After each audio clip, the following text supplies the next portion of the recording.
What's up world, it's Taj and I'm back with a brand new episode of OCN Watchlist where, as you know, I share my thoughts on my favorite things I watched this week. Before we get started, please give this video a like and subscribe to this great channel, OCN Video, for more amazing video content from my incredible team. As I mentioned last week, I'll be doing a 6-week Game of Thrones special edition of the Watchlist where I will break down each episode of the final season. So let's hop into it right now, with my breakdown of episode 2.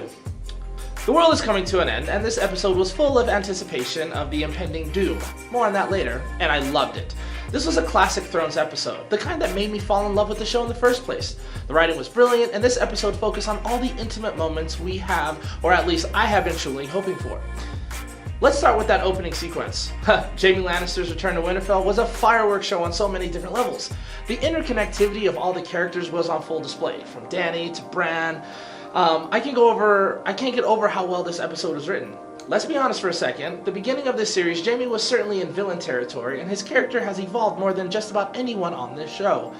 Finally facing the repercussions of his actions, I was a little nervous for him. In the end, he isn't necessarily pardoned or forgiven for his crimes, but is allowed to stay after Brienne of Tarth's heartfelt plea for him. Certainly might have shed a tear during that scene. More on the two of them later. Moving on, we do get a continuation of the reunion between Arya and Gendry. Arya wants her weapon, and the scene really shows who Arya has become, a deadly assassin who knows just how good she really is. Seeing Arya in this light seems to turn Gendry on a bit, and it all comes full circle when later in the episode, Arya comes on to Gendry with the "I want to know what it feels like before the end of the world" scene. This scene was a trip since we've all grown up with Arya since she was about 10, so seeing her in a sex scene with tasteful side boob was a bit uncomfortable, although oddly pleasant. Who knows, the little encounter may lead to a little Baratheon Stark baby to come. We'll find out soon enough.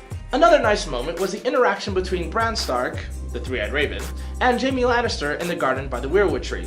In a sense, the entire show of Game of Thrones stems from the interaction between the two of them that they had in the pilot episode. I have a theory about this, but you'll have to check out our new podcast to hear me go into greater detail about it.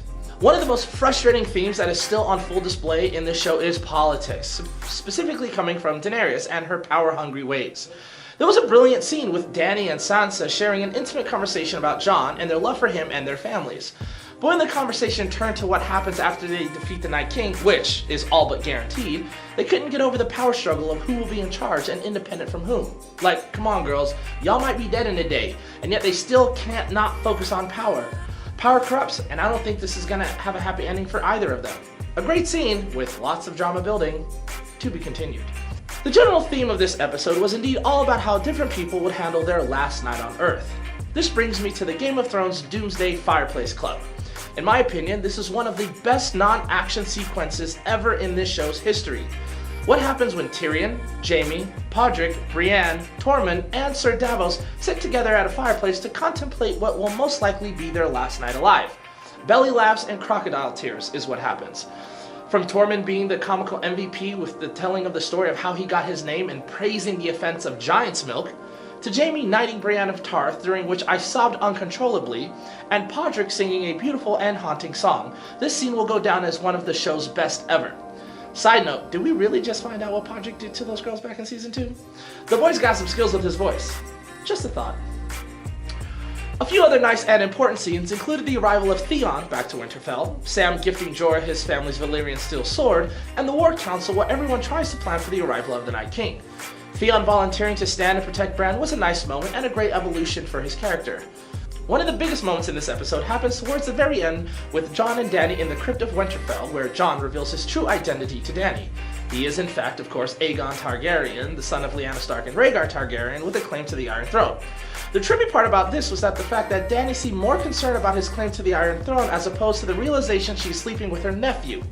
This show's got me feeling some type of way for sure. Dany might actually be the true villain of this whole thing. She's evolved in not the best way, and very well, in my opinion, could become the Night Queen. She's power hungry, and I'm afraid this is going to mess her up, and not in a good way. This episode, of course, ends with the Night King and his massive army arriving at Winterfell, and I am not okay. Next week is the epic battle between the living and the dead that everyone is hyped about, and we know it doesn't have a happy ending. Leave it to Thrones to have us all in our feels about the characters we have grown to love, only for them to rip our hearts out next week.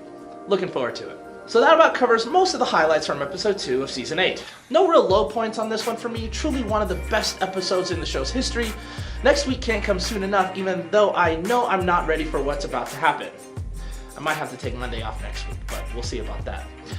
So that about does it for this week of OCN Watchlist Thrones Edition. Did you catch last night's episode? If so, let me know what you think in the comments below. Also make sure to tune into our new OCN Entertainment podcast, where this week we'll be doing a deeper dive into last night's Thrones episode.